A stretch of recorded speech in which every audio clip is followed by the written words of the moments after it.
Today we're going to talk about interference of electromagnetic radiation, and I will start as a warm-up with the famous historical experiment which was first done by Young in 1801. By that time, the issue whether or not light was waves or whether it was particles was still unresolved. Newton always wanted light to be particles, but the Dutch physicist Huygens wanted them to be waves, and the issue was unresolved. Let us agree that if light are particles, and you have a screen that, say, has two openings, and you would throw particles through there, like tomatoes are particles, and you collect them here, then those tomatoes that don't get stuck on the screen, but that make it, would form a pile here of tomatoes, and they would form a pile there of tomatoes. That's very typical for particles. But the situation is different when we deal with waves, because the moment that you have waves coming in, say, for instance, we have plane waves coming in like this, then the wave can go through both openings simultaneously, and that changes the picture quite dramatically.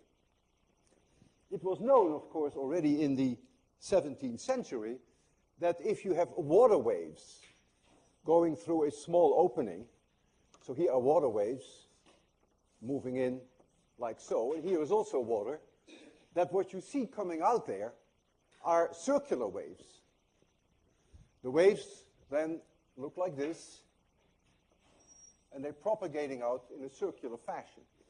And if the velocity of the waves here is the same as the velocity there, then the wavelength here would be the same as the wavelength there. But if the velocities are different, of course, you will see a change, a difference in the wavelength. So Huygens, my countryman, suggested in the 17th century the idea, which is now known as Huygens' principle, that we can think of this in a very different way. Huygens, by the way, is difficult to pronounce. Anyone of you who knows how to say Huygens correctly is also Dutch, because you miss the ui in your language and you miss the ch in your language. And the combination of ui and ch is a complete killer for you guys.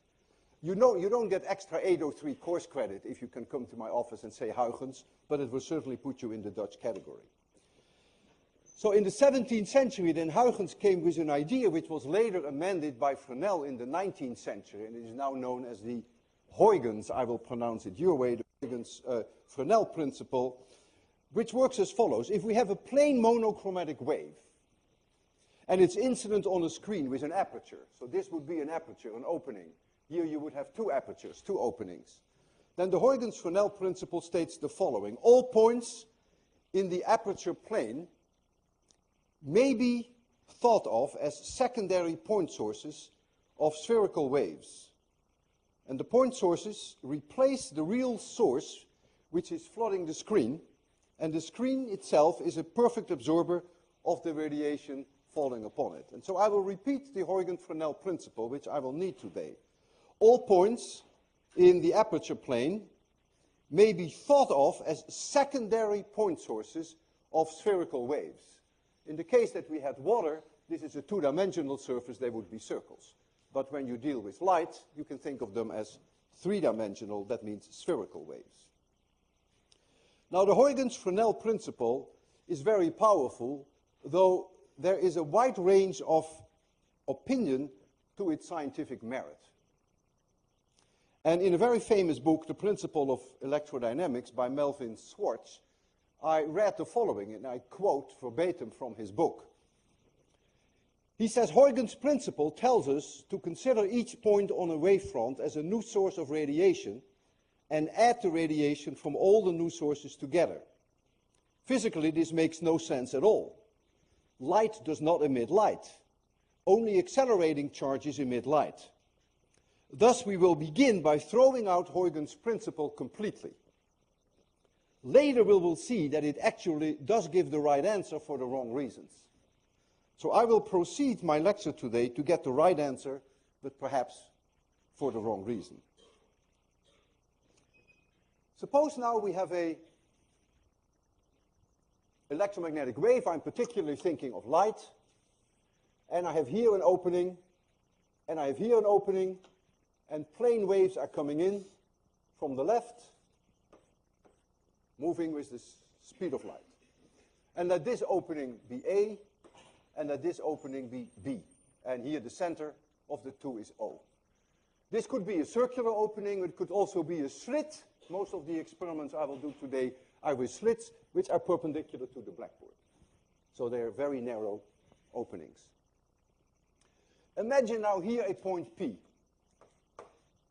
And so the wave from point A will reach that point P, but the wave from source B will also reach that point P. And so the electric vectors there are going to be added, of course, vectorially. Imagine now that BP minus AP, imagine that were 1/2 wavelengths.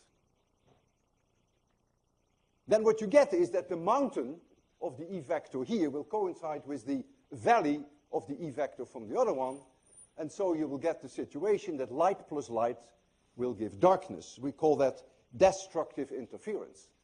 The wave from here and the wave from there would be 180 degrees out of phase. And if you take all the points for which the difference is 1/2 lambda, that is a hyperboloidal surface. It's like a bowl. It's not only in the blackboard, but it also comes out of the blackboard. It's like a bowl. Remember from your high school days that if the sum of the distance AP and BP is a constant, then you get an ellipse. But if the difference is a constant, you get a hyperbola. So you will get a hyperboloidal surface, and everywhere on that surface, BP minus AP would then be 1/2 lambda. And then you would get the amazing consequence that light plus light would give darkness, destructive interference. Tomatoes don't do that.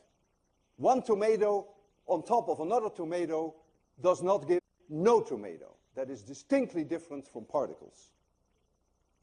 Now, of course, there are also hyperboloidal surfaces for which there is constructive interference. In other words, if I make this difference n times lambda, whereby n is either 0 or plus or minus 1 or plus or minus 2, then I would get surfaces for which we get construct interference. Then the phase difference between the two waves is either 0 or 2 pi or 4 pi.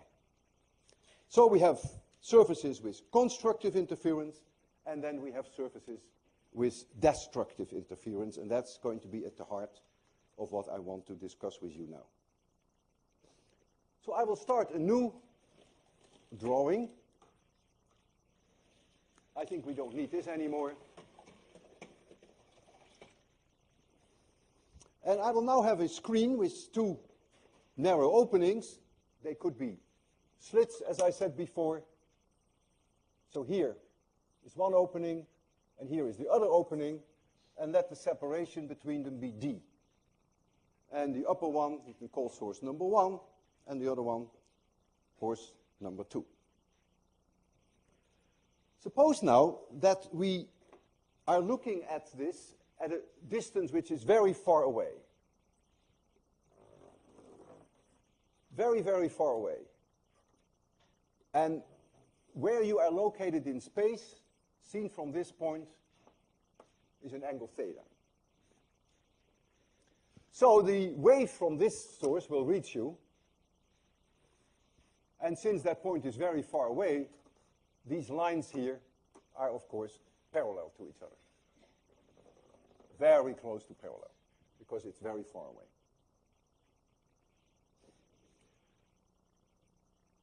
The wave that comes from this one has to travel over a larger distance than the wave that comes from this one. And that difference can easily be expressed algebraically if this angle is 90 degrees. That difference is this much. That is how much further this wave has to travel than this one, and then they vectorially add very far away at the location where you happen to be. And this difference here is d sine theta. That's immediately obvious. If this angle is theta, this angle is also theta. So the path difference is d sine theta. And that translates into a phase angle difference between the E vectors. Theta. First of all, d sine theta, which is the path difference, this is how many wavelengths you can fit on that path difference. So I divide it by lambda. And for each wavelength that I can fit on there, the phase difference is going to be 2 pi. And so the phase angle, the difference between the wave from here and there, is therefore 2 pi times d divided by lambda times sine theta. And so now I can set the condition for constructive interference. So constructive interference. What I want is, I want delta to be a multiple times 2 pi. So again, I already wrote that down earlier, but I will do that again. N can be 0, it can be plus or minus 1, it can be plus or minus 2, etc. If n is 0, by the way, you are right at this plane, which comes perpendicular out of the blackboard. Clearly, when you're on this plane, when n is 0, the distance to any point on the plane from source number 1 and source number 2 is obviously the same. You can also write down that d sine theta, and I'll give it a little n, which makes connection with this n, it's nothing to do with index of refraction, that d sine theta is now a multiple times 1 wavelength. That's saying the same thing. So this statement here is the same as this statement. There's no difference between them. And now we can write down the condition for destructive interference. So now you want that delta is pi, 3 pi, 5 pi. So now you have delta equals 2n minus 1 times pi. And if you want to write it down in terms of the d sine theta, then you get that d sine theta of n, which is that n that you see there, is now 2n minus 1 divided by 2 times lambda. And so this is at the heart of the idea of the interference, in this case, of 2 of these sources, 2 slits or 2 circular openings. Let me check that we have that right. D sine theta, the n makes connection with the n, equals n lambda. Delta is a multiple of 2 pi. Destructive interference, we get 2n minus 1 times pi. Yes, I can live with that. Now I want to be quantitative, because I'm going to do a demonstration very much with the numbers that you're going to see now on this blackboard. I'll give this back to you, although you may not need this. So we now have the 2 openings all the way on the left here, and they are so close together, so this is that screen, they're so close together that you can't even separate them anymore. So this is the point where the 2 openings are. And we are going to look on the screen, which is far away. So here is a screen, which is going to be that screen, and we want to see how the constructive interference, that means light, shows up on the screen, and how the destructive interference, that means darkness, shows up on that screen. And so here are these 2 openings. So light comes in from the left. And let this distance be L. And so I want to know, if I look under an angle theta, as seen from the slits, I want to know what kind of pattern I will see. Let's call this x equals 0. And we call this x, positive x, and that's negative x. You can also say that the sine of theta, if you want that, is approximately x divided by L, but that's only true for small angles of theta. And with this kind of interference, we sometimes have angles of theta which are not small at all. So I want to warn you that this is not something you can use universally, but today you will see that we can use it. So I start now with red light, lambda, is 600 nanometers. So that's the light I will use. So I use monochromatic light. And we will have a distance to the screen which is about 5 meters. The setup is here. This is about 5 meters. And we have light from a red laser, which is a little larger than 600 nanometers, but I just want some round numbers. And the separation here, d, between the two slits is 1/4 of a millimeter. Now, you may think that that is rather small. Well, you will see that that's what you need. You need very small values of d to even see this phenomenon. So now, let's evaluate what n is.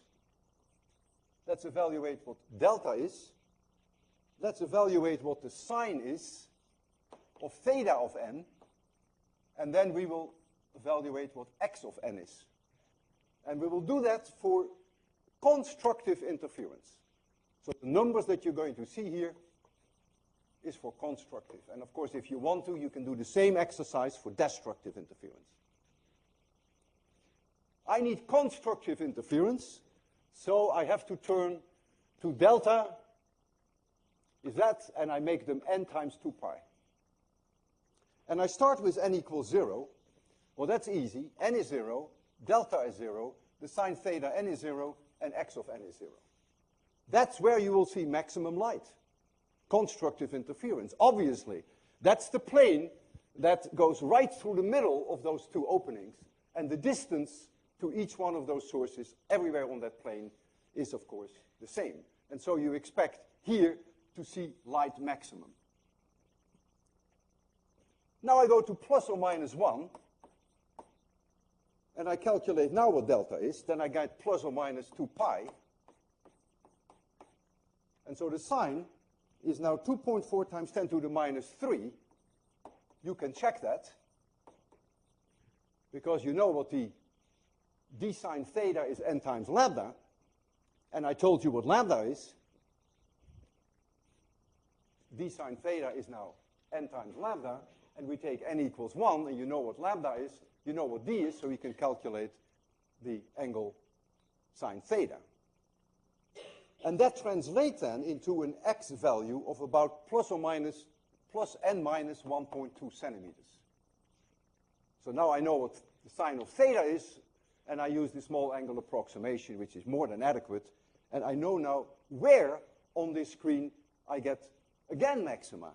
And that is then here, 1.2 centimeters on this side, and 1.2 centimeters on the other side, because you get, of course, plus as well as minus. And then I can continue for n equals 1, n equals 2. I will just do plus or minus 10.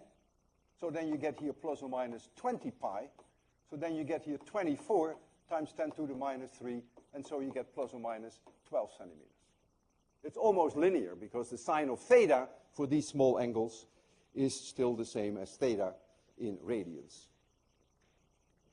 Now, before I show the demonstration, I want a little bit more information on the shape of the dark and light areas that I'm going to see. So what I plot here now is, I will lower this and I will raise it later, because I want to work above my head so that you can see what I'm doing. So I'm plotting here the sine of theta. And keep in mind that is linearly proportional with x. But I always prefer to plot the sine of theta. And so here is 0. Let here be lambda divided by d. That is where my first maximum will come. You can see that. And then here, at the same distance, I have 2 lambda divided by d. And on the other side, I have minus lambda divided by d. And all of these are maxima, constructive interference. And the destructive interference clearly falls smack in the middle. I did not calculate them. And so the destructive interferences are here. And so you get light curves, light intensity, which is like this. Light intensity, remember, is always the pointing vector. So this is light intensity. And that is in watts per square meter. Now the first thing that I want you to notice, and you will see that today in various demonstrations, is that the location of the maxima depends on the wavelength. So that means if red light, 650 nanometers, if that falls here as a maximum, and it falls here as a maximum, and it has here a maximum, and it has there a maximum, that blue light, which would have a wavelength, say, I pick 400 nanometers, would not have its maximum at the same location, therefore not the minima either. Because look at the relationship.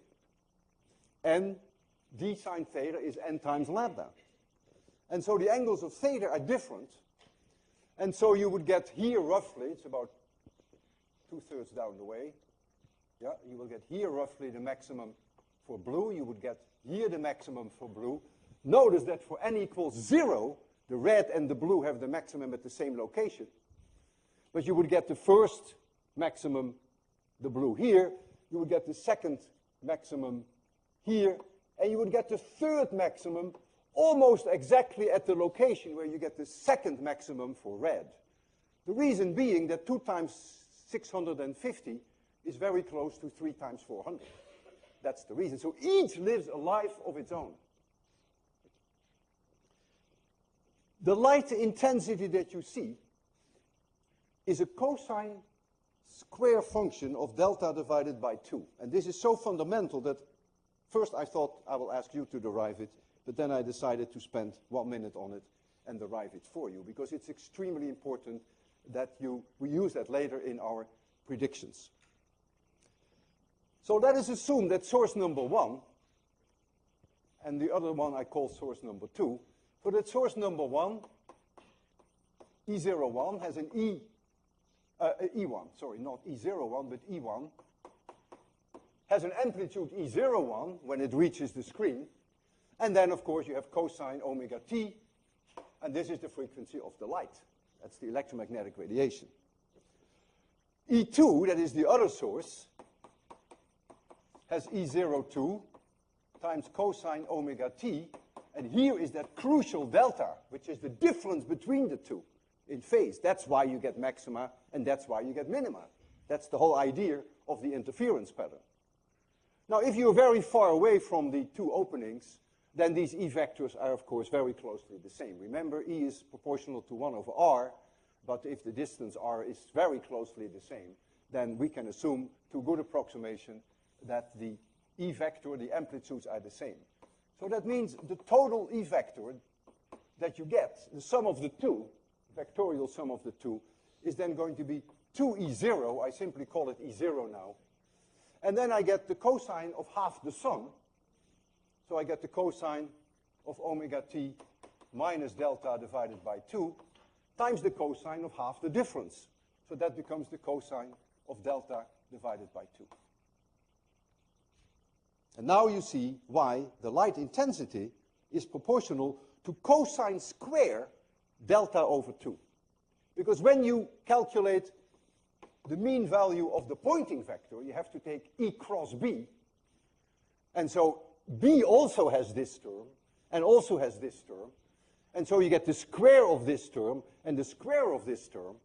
But the average of the square of this term is 1/2, so forget that for now. And so you see it is going to be proportional to the square of delta over 2. And so this function that you see, delta is linearly proportional to sine theta, this curve that you see is a cosine square curve.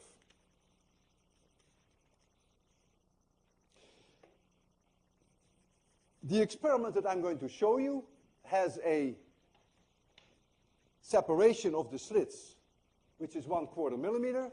My wavelength is 600 33 nanometers, which is very much the same, and the distance to the screen is about 5 meters. And so the way that we have this arranged is that the two slits, they're vertical, they are like this. And so this separation is 1.4 millimeter, and then we put over there a laser beam, and then the result is what you're going to see there. And so I now have to think about, this is where it is. You're going to see it there, and in order for you to see it, I have to make it completely dark.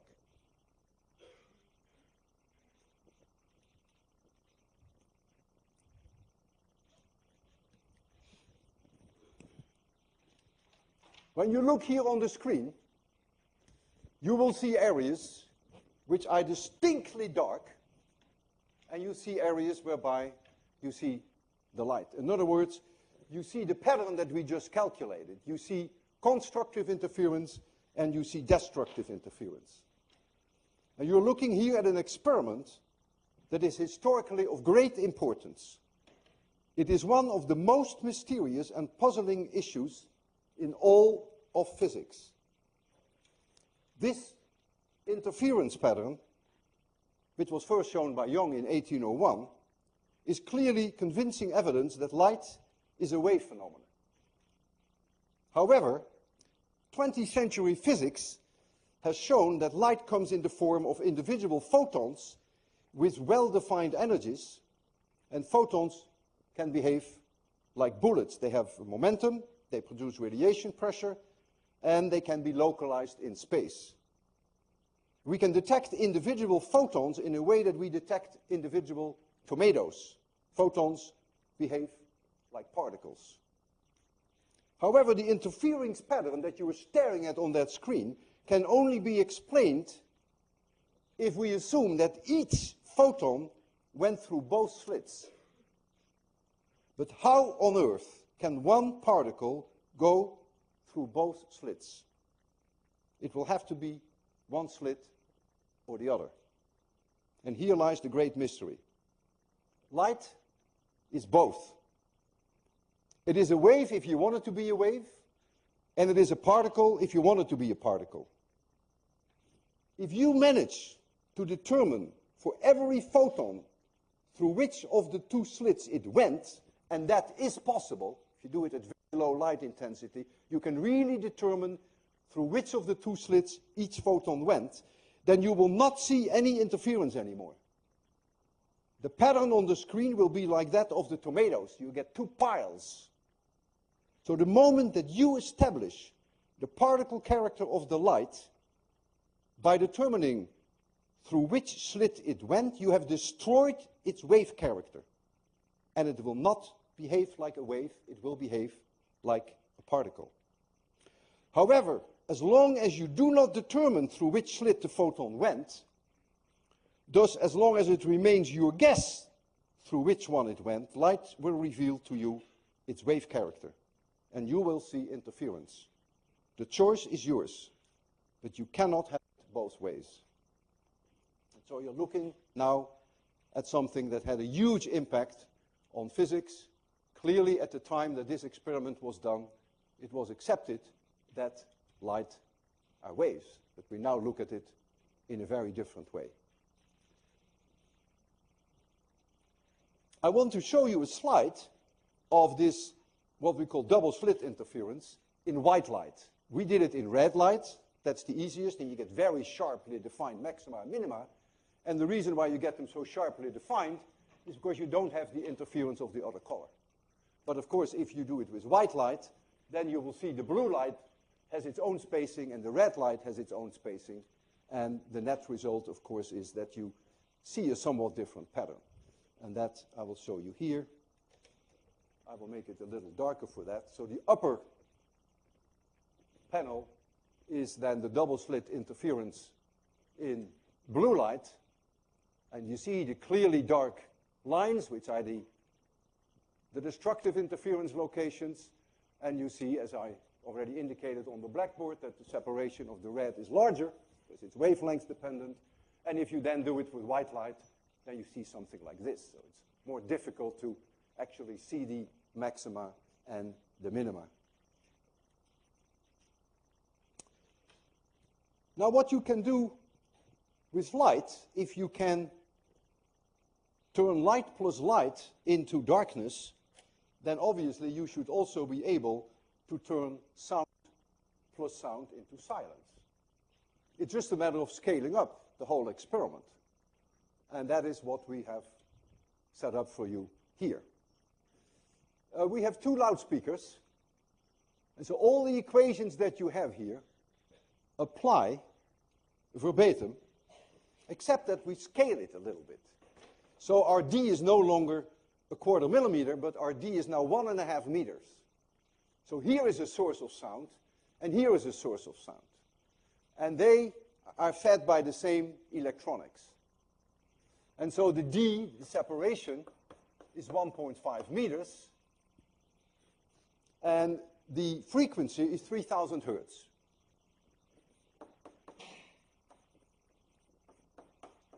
So we do this experiment now for sound. And so lambda is about 11.3 centimeters if you take 340 meters per second for the speed of sound. So we have, in a way, monochromatic light, monochromatic sounds, more or less one wavelength.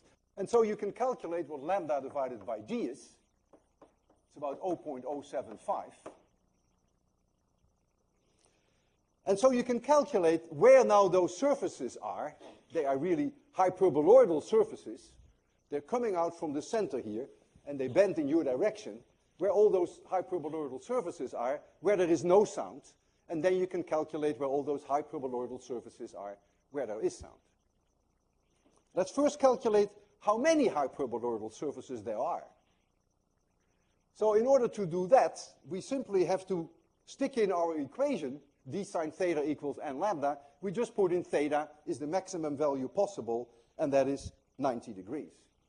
So you put in theta max, and that is 90 degrees, pi over 2 radians. And so when you do that, you'll find that n max, that is the highest number of n in that series 0, 1, 2, 3, 4, 5, that n max is then d divided by lambda, which in our case is about 13. It is 1 over this number. So that means there are 13 of those surfaces going in this direction, but there are also 13 going in this direction. Remember, you have plus and minus. So you really have to multiply this by 2. And so there are 26 surfaces, no more and probably no less, in this audience of constructive interference. And then there are probably also around 26 destructive interference.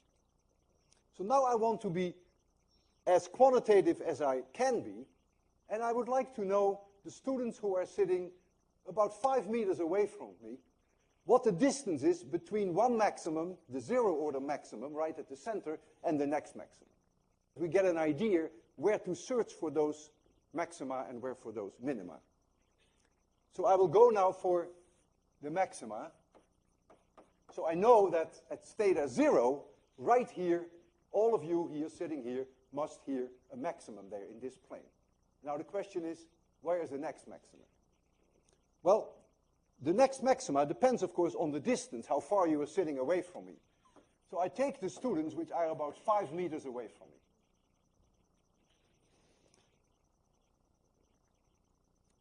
The sign of theta 1, this 1 now makes reference to n equals 1, that is the first surface away from the center. So the sign of theta 1 is then 0.075. And that translates into a value of theta 1, I think it's about 4.3 degrees, that's right. And so now you can calculate what the separation is between one maximum and the next maximum. That separation x1, I call it x1, is roughly L times that 0.075. And that is about 38 centimeters.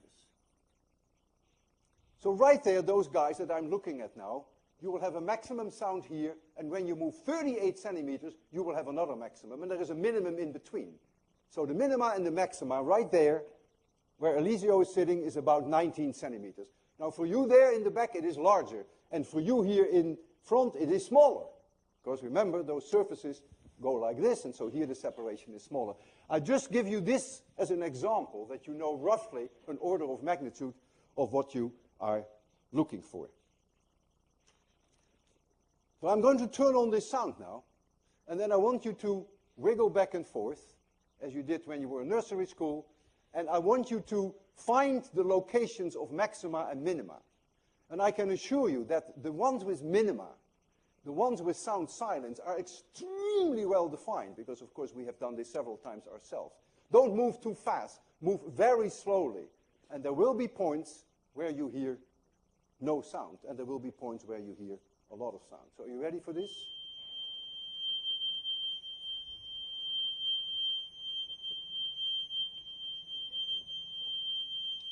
Keep moving. Most of you move too fast.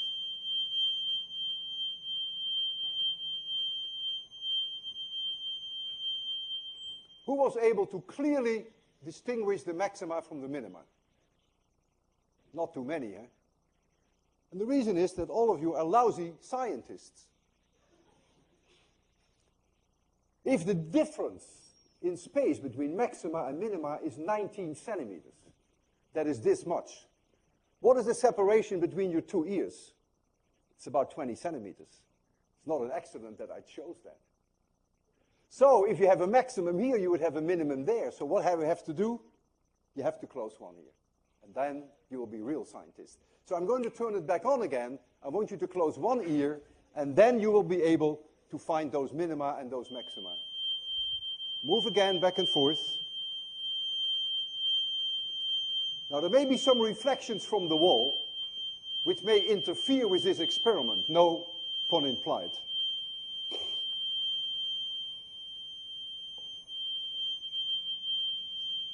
Go slowly, go very slowly. It's remarkable. Unbelievable. I hear nothing here. I hear a lot of noise.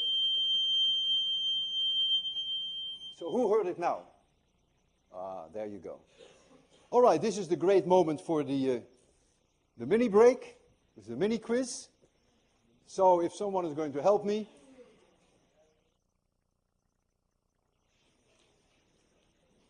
I owe you something regarding exam 2. Here you see a histogram of exam 2. And what is interesting, and in a way helpful to me, is almost bimodal. Now we have 47% to go in the course, of which 40% is for the final alone. And so clearly I can't say much about dividing lines between A, B, C, D's, and F's. I want to make only a global statement. And I only warn those of you who I put in the danger zone. The danger zone for me are students whose cumulative, assuming that they've taken all the exams then, whose cumulative is less than 30 or near 30. And those are really the students almost exclusively who have less than 45 for exam 2, or approximately 45. So this is the danger zone. Now that doesn't mean that you will fail the course. It's just a matter of probability. I would say it's high. And then those of you who are dying to know whether they're going to get an A, all I can say is that if your cumulative now is more than 45, assuming that you've taken all exams, then you will probably end up with an A. Will you end up with an A? I do not know. It's all a matter of probability, but the chances are you may. So that's as far as I can go regarding the dividing lines of course grades. So now I will continue the idea of interference, which has very far-reaching consequences, and I will turn to what we call thin film interference. And I will cover normal incidence. It really doesn't change very much if you change to a different angle. The concept is the same. Thin film. I have here a thin film of oil, and we will shortly see what I mean by thin. So this is air, so we have plane waves of light coming in this way, so it's normal incidence. And this is N1, which is air, so that's about 1. And this is N2, which for oil is about 1.45. Let's make it 1.5, just so we round it off. And this is N3, which is again air in this case, so let's make it 1. It doesn't have to be air, but I will make it air. And let the separation, or the thickness, I should say, of the oil be D. And I call this surface A, and this surface between oil and air, I'll call that B. So let light come in, normal incidence, comes in from above, over a large surface. I'll just put in one arrow here, and let that intensity be I0. And now I'm going to calculate how much is refracted back into the air. And I put the arrow here, so I offset it, just for the purpose of clarity. So some of it is refracted, and some of it goes straight through. And all of you are more than capable of calculating how much is refracted. At that point A, the R, the reflectivity of the E vector, is N1 minus N2 divided by N1 plus N2, and that is minus 0.2. The minus sign tells you that there is a flip here in the E vector by 180 degrees.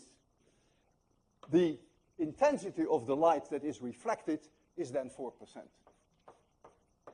the square of this number.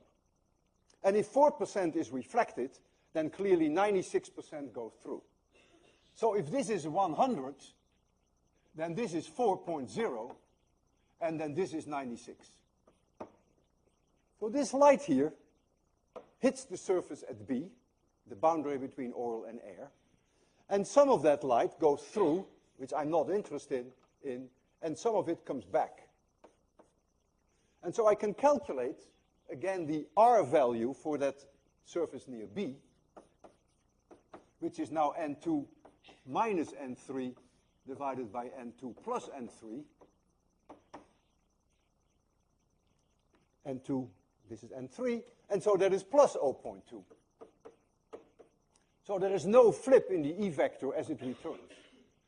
And the fraction of the light that is reflected is again 4%. However, it is 4% of the 96%, because only 96% go through. And 4% of 96% is 3.84. When it reaches this surface here, again 4% will be reflected, and 96% will go through. So what comes out here then ultimately is 96% of this number, which is 3.7.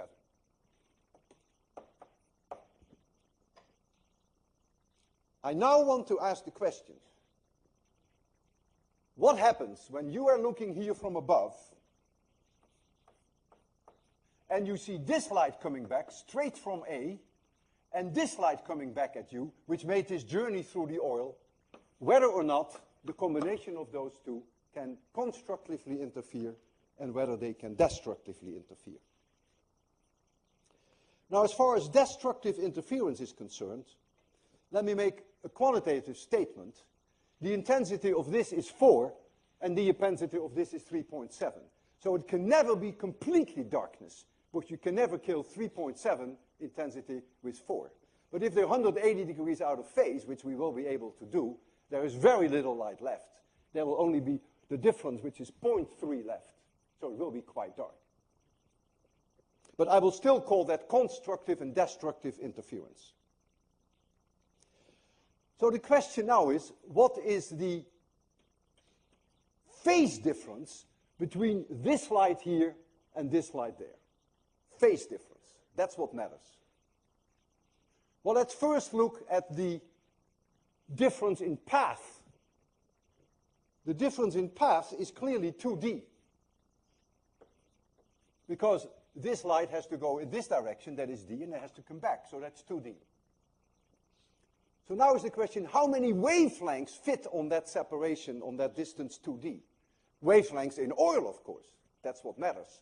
So that is this many. So what now is the phase difference? Now we have to multiply this by 2 pi. Because if this were 3, then the phase difference is 3 times 2 pi. For each wavelength, you get a phase difference 2 pi. So now you have to multiply this by 2 pi. So now you may think, and that would not be unreasonable, that this is the phase difference between this radiation and this radiation. But what have you overlooked when you do that?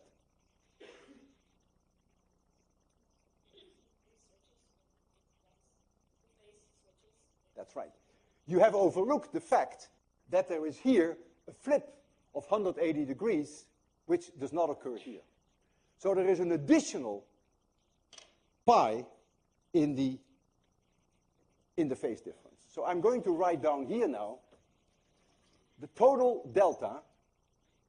So delta is now 4 pi times d. Now I can write this as lambda oil. It's perfectly fine. I can do that.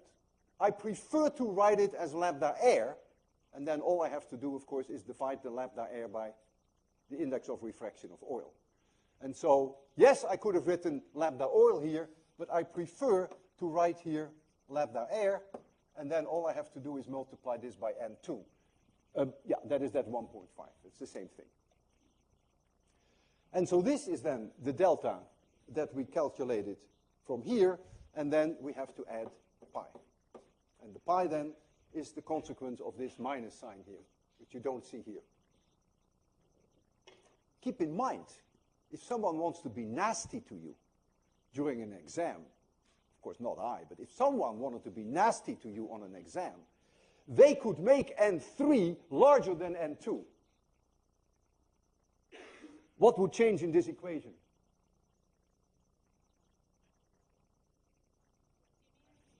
The pi would disappear, that's all. The rest would remain the same. So don't think of this as a universal equation. There's no such thing. So this pi is the result of the fact that here N2 is larger than N1, but that here N3 is smaller than N2. That's why you get only pi.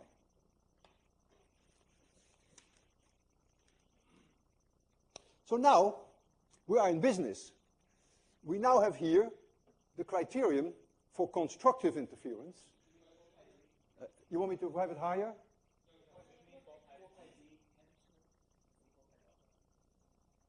What is your... Your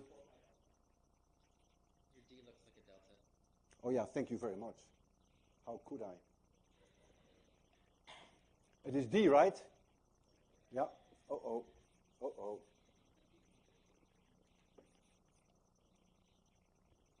My Greek heritage somehow. No. All right.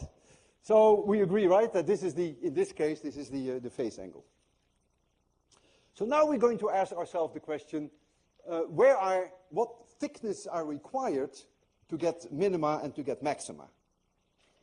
The first very interesting case is that if you make D equals 0, that you kill this whole term and you only have pi. So that's destructive interference. So there's no question, destructive. Now you may say, yeah, zero film, you know, what kind of nonsense is that? Is that meaningful? Yes, it is very meaningful. I will demonstrate it to you.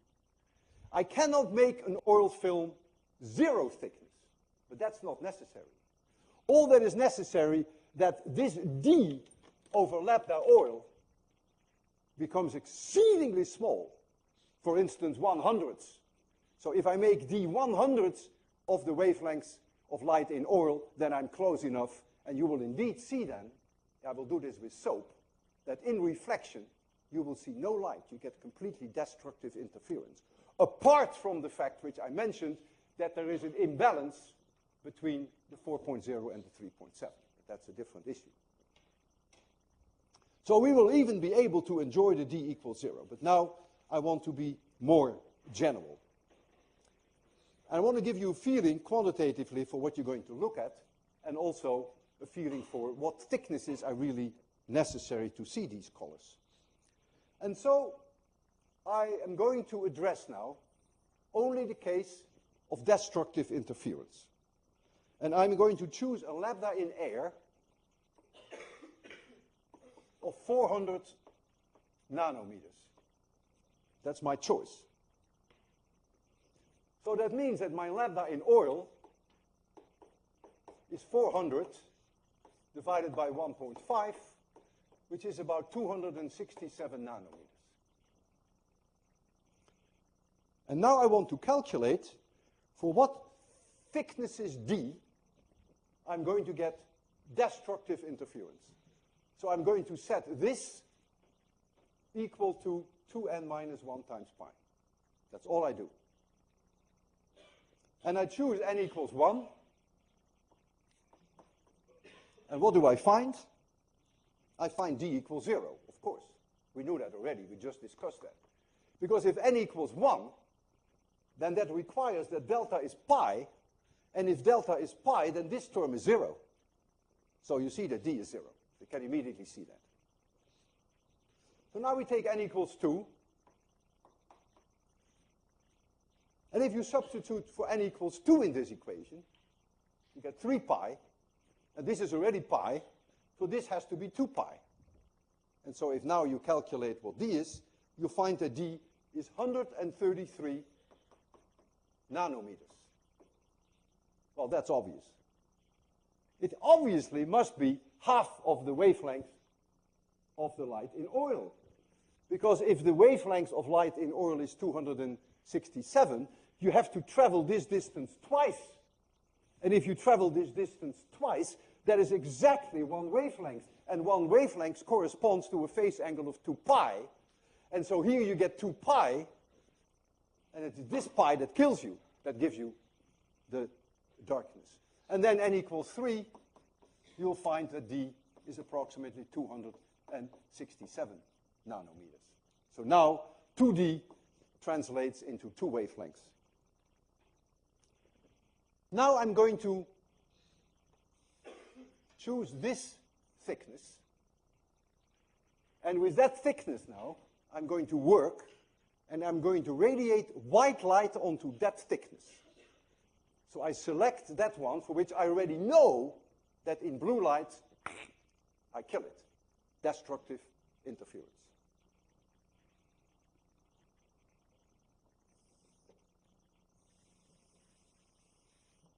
So we now have white light.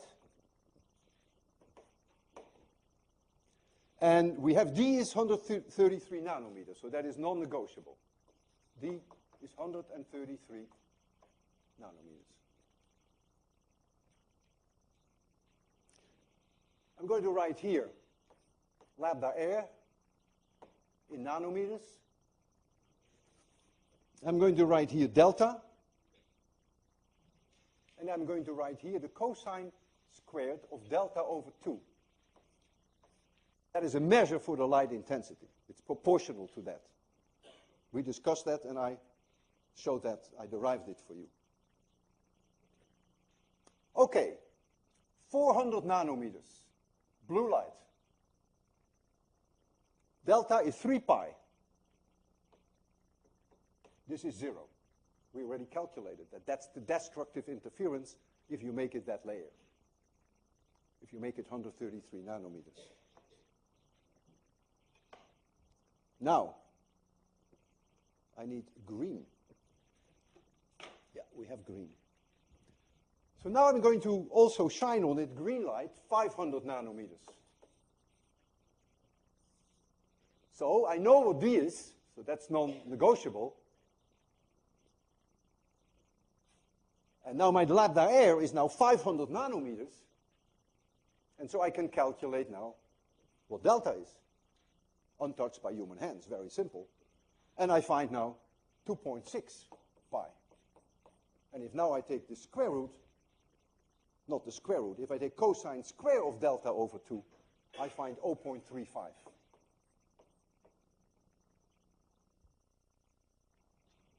But now I go to red, and I do 650 nanometers. And now I calculate what delta is, and I find 2.2 pi. Now I get 0.90. Now I am very close to a maximum. And so, this is very convincing that if you make your film this thin, that it will look distinctly red. Maybe not perfect red, but it will look distinctly red. The red color dominates, and the blue practically absent at all, apart then from the imbalance that you may have between the 4.0 and the 3.7. A question that I have asked over the years at the final exam for 803 is whether thin film interference is the result of the difference between the index of refraction between the different colors. And the answer is absolutely not. The index of refraction, I have taken the same for all colors, for all practical purposes. That difference does not explain the colors. The color is explained by the difference in path length divided by lambda. That is why you see colors. It has nothing to do with the index of refraction. You can see thin film interference in soap, and I will try to demonstrate that. You can see it in oil spills on the road. I will show you an example. Only thin films give you colors. Thick films do not give you colors. If you go through the exercise, which I want you to do, to make D 0.1 millimeter, which is, by practical standards, still very thin, you will not see any colors. And the reason is that if you go to this equation and you calculate for which colors you will see constructive and destructive interference, there are so many colors in the visible spectrum for which you get constructive interference, so many you will see that your brains will tell you to see white light. There is not one color that dominates. The n values that you will need, by the way, are going to be very high. They're in the range 500 to 700. Huge values of n are necessary in order to get the destructive and the constructive interference. Go through this exercise on your own, and you will see very quickly that so many colors constructively interfere that the film will look white. So the first thing that I want to do, I want to try, it's not so easy, to make you see these colors with soap, which of course all of you must have seen. In fact, if you just take a shower and you soap yourself, then the bubbles themselves in reflection already have these colors. I'll try to make one that is slightly larger in size. We do not always succeed, but let's try that. So the idea is I want you to see colors. Ooh. Well, maybe you did, but that was a little quick.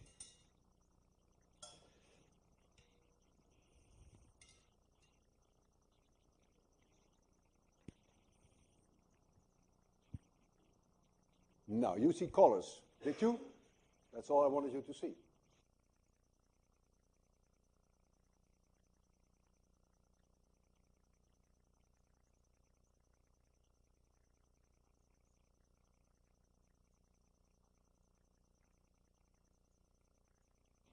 Did you see them?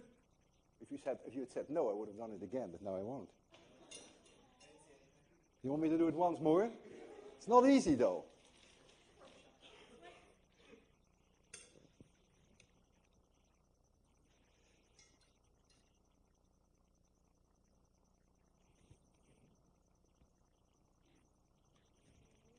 Now you saw it, right? Yeah, thank you. Okay, so soap bubbles give these colors because they are exceedingly thin. It also gives you a feeling of how thin they have to be. Really, they can't be much thicker than a few times the wavelengths of light.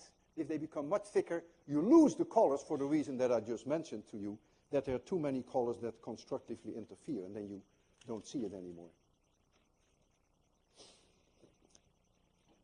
Now I have a demonstration which is very tricky. It works most of the time, but not all the time. We're going to make a soap film on a metal frame. It's going to be done in this box. So we have a metal frame, and we dip it in soap, and so you get a soap film there. And then gravity will make the film thinner at the top and thicker at the bottom. So as you make a cross-section through here, then the film, so this is then the soap.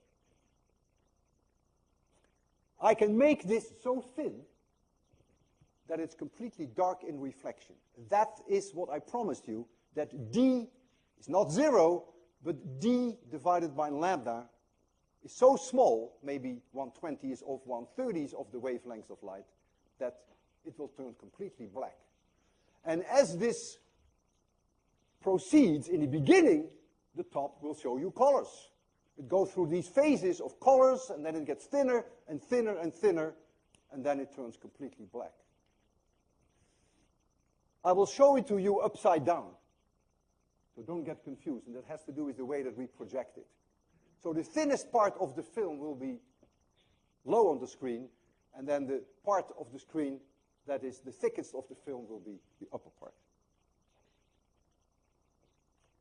As you look at it, appreciate the fact that when we go into the dark phase, if we succeed, that you are talking about the thickness of the film, which is many times smaller than the wavelengths of light, which is typically half a micron. Okay. Let me first get the film up. Oh, actually, let's not get the film up. Let's just get the light up. Let's turn it off. Here, it has to be completely dark. Didn't we agree it has to be completely dark here? So I'm going to dip it in here.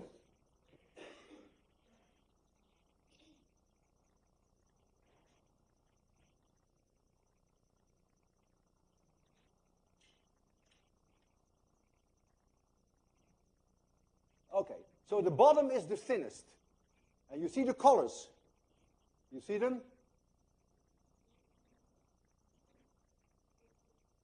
And you see that the thickness changes over the film. And that's why there are areas where the red dominates, and then other areas where the red dominates again. And so the bottom gets thinner and thinner and thinner. The white light that you see now here is the result of Markos' trick. In order to avoid that the film bursts, he has to put glycerin in the soap. And what you see here is a reflection of the layer of glycerin which forms on top of the soap. So we'll have to wait a little bit for that glycerin to also go down, and then you will see the pure soap, and that is then the area, and boy, look at it, black. That area that you're looking here now is way thinner than the wavelength of light. And so the reflection is, well, when I say 0, of course, that depends again on the asymmetry that you have that we discussed here on the blackboard between the 4.0 and the 3.7. It's a little different for water than it is for oil. But you see? Black. You can just look at it for a while. It may burst. You also see some very interesting thin film interference in the glycerin itself, which is the oil layer, which is on top of the soap. This is not uncommon. You may remember when you see oil spills on the road that you sometimes see these very nice structures, brownish, reddish, bluish. But here, look at this, look at this. Isn't that incredible? Isn't that fabulous? Boy, the film is holding up, Markos. We can't complain. Ah, you see these nice oil structures here in the glycerin? The nightmare that we have always is that it pops too fast, and then you have to do it again, again, again. And our experience is if somehow the soap is not right, then in general, no matter how often you try it, it keeps popping. Ah, look how beautiful. Look how incredibly nice the thin film interference in the glycerin, and then here the total darkness, because the thickness of the film, of the soap, is many times smaller than the wavelength of the light in the soap.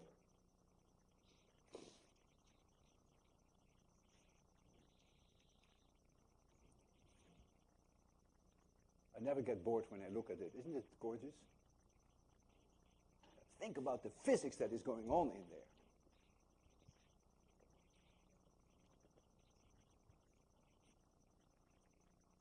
All right. Let's look at some other phenomenon of interference. Try to remember this. This is a gorgeous picture.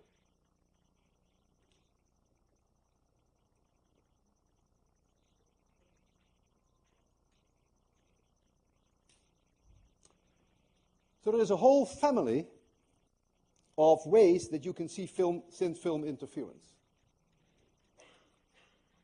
And in your problem set, we give you 2 problems to work on that quantitatively. And there is also this take-home experiment which supports the problems. And I want to concentrate on those too, because they are very nice to demonstrate, because I can demonstrate them to you in monochromatic light. Whenever you have monochromatic light, that means you don't have white light. Of course, the fringes, we call these fringes, the dark and the bright areas, we call them fringes, show up so much better than when you have white light, because then you get the superposition of all the colors, and the maxima and the minima depend on the color. Remember, for one and the same thickness, you may have destructive interference for one color, but you have constructive interference for the other. So if you do it in monochromatic light, you can see this very dramatically. And then one of the classic examples is, and you can do that at home, and you should do that at home, is the 2 microscope slides. So you have a microscope slide, which itself is way too thick to give you thin film interference. Don't even think about the fact that there is glass there. It will do nothing. Way too thick. It's probably a tenth of a millimeter. It's ridiculous. And then there's another microscope glass here. And I exaggerate highly this area in between, because they are lying flat on top of each other. But there is an air gap between them. And this is that air gap. And it is this air gap now that acts like a thin film. So you're going to get interference now of light that bounces off this layer and bounces off this layer. And so it is this thickness D now of the air layer that determines the darkness and the brightness, the destructive and the constructive interference. And you're being asked in your problem set to calculate where those maxima and minima are. And you can also do that then with the take-home experiment, and I will demonstrate it very shortly. There's another one which is a classic, which I will also demonstrate, and which is also part of your problem set. This is a lens, a glass lens. The curvature is highly exaggerated, and then here is a glass plate. And so here is now an air gap. And now if you shine monochromatic light on this, then, of course, seen from above, there's symmetry about this line. You will see rings of darkness and rings of brightness. And these rings of darkness and brightness will be very far apart here, and they will be very closely together there. And this is part of your homework assignment to show that. And that has to do with the fact that the change here in thickness is very little because of the curvature, and the change here is much faster. This is called the Newton, these are called the Newton rings. And then when you just walk out on the street, preferably on a day when it is not sunny, when it is cloudy, you look on the ground and you see oil spills. And they have phenomenal colors. I'd like to show you one of my own pictures that I took some time ago of an oil spill. Let me first turn it on, and then we'll make it a little darker.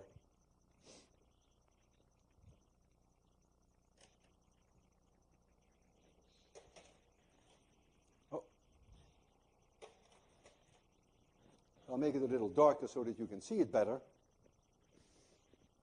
I photographed countless oil spills, and actually the reason why I've photographed so many is that always I try to reconstruct the thickness of the oil on the road, and I was never very successful. For one thing, you can only get a spot like this. You would think that a car loses some oil, so there's one drop of oil that goes. And then it starts to run out. So you would always think that it is thickest here, and then gradually tapers off near the edges. And I've always been wondered why then here do you see so much white light? You would expect that perhaps it would be much darker. And so many attempts that I have made to convince myself that it's really thicker here than there, many have failed. But there is no question what you are looking at, of course, is a striking example of thin film interference. And not only that, but you know that this film has to be extremely thin, clearly very close to that, in that range of 100 to 200 nanometers. Otherwise, you wouldn't see over the entire area such beautifully equal blue. And here you see this reddish, which is not pure, it never is, very well defined. So clearly it has a spherical symmetry. So there is probably a drop that then spread out. And so now I want to demonstrate then your microscope.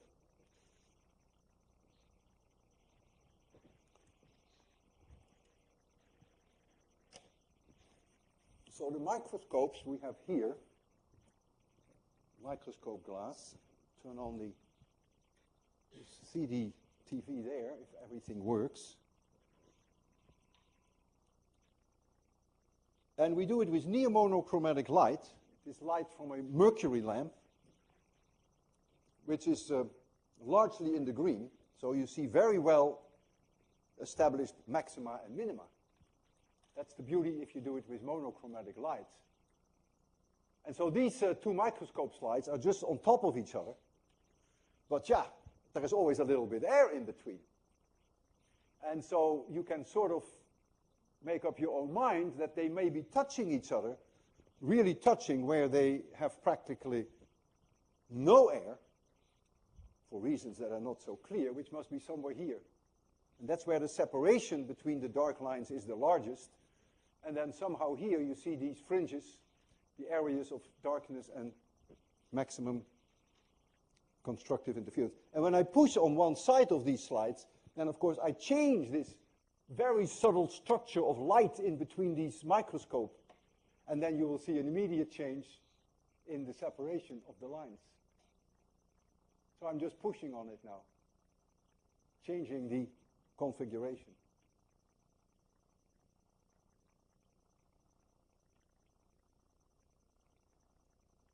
You know, this is the point of contact, more or less. And you can really see that. When I'm looking at it right now, I see it just as well as you can see it there. And so you should really do that experiment at home because it's part of your take-home experiment. So I mentioned in the write-up that it's not necessary that you turn in a written summary of your experiment, but so it won't count for your problem set as such, but I will hold you responsible on the final. So I advise you to do the experiments because I may ask a few questions which you can only answer if you actually did this experiment. Here I have two flats, like the microscopes, but thicker. So they're a little sturdier. And this is the way that opticians actually test their optics.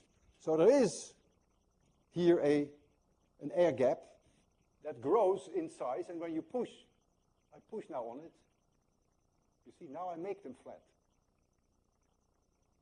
Now I see almost no fringes. Now I push so hard that I open them again like this. So I make one go up like this, and now you see many fringes. Look. You get a huge angle now.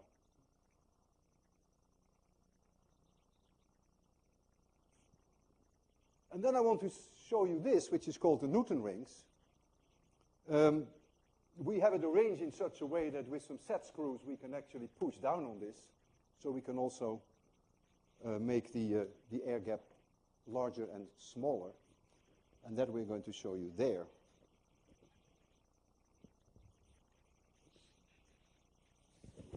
Yeah,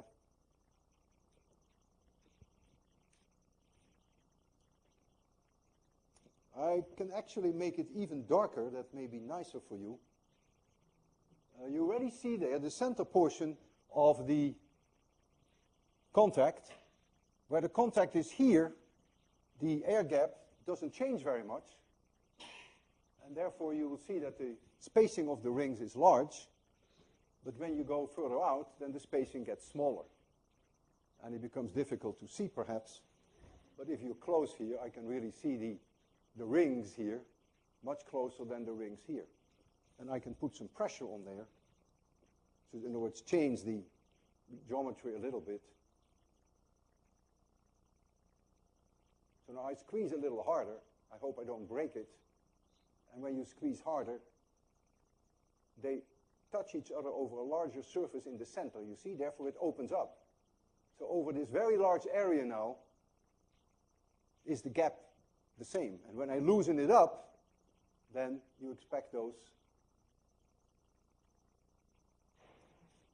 rings to become smaller.